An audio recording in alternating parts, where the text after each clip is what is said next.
Samantala, dismayado si Senator Joel Villanueva na hindi pa rin masimulan ang dalawang mega flood control project sa Central Luzon na ipinangako ng Department of Public Works and Highways.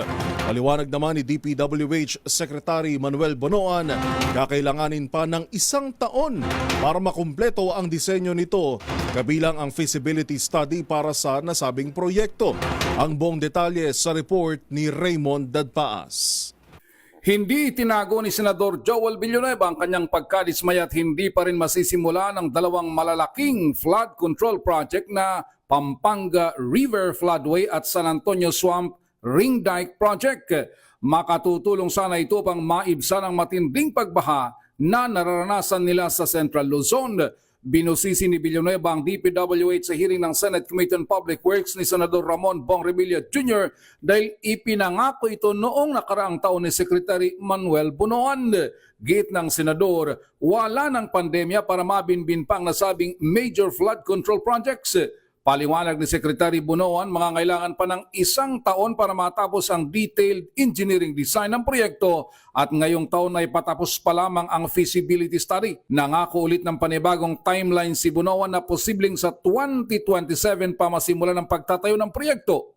Katwiran ng kalihim, uubos ng oras ang gagawin nilang detailed engineering design ng floodway project dahil kailangan nilang pumunta mismo sa mga lugar na dadaanan. Next year, this year yan. Yes, it's Okay. now And now it's It's 2027, ongoing. Secretary. so the timeline. It will take. Wala naman ng pandemic siguro nang nangyari between last year and this year. Well, I think the process lang po kasi the process of doing the detailed in design for this type of mega projects takes time because we have to go on ground. On ground na po ito eh. Giit ni Villanueva, klaro sa hearing na patsi-patsi at tingi-tingi ang mga ipinagmamalaking flood control project ng DPWH. Mahalaga na magkaroon ng isang integrated control master plan para siguruing matahi-tahi lahat ang mga programa para malunasan ang nakapanlulumong sitwasyon ng ating mga kababayan dahil sa baha. Mula taong 2022 ay nakapaglaan na ng 839 billion pesos sa pondo ng DPWH para gumawa ng 13,000 mga flood control projects. Muli niyang iginit na hindi biro ang 1.4 billion pesos kada araw na gastos ng pamahalaan ngayong taon para sa problema natin sa baha.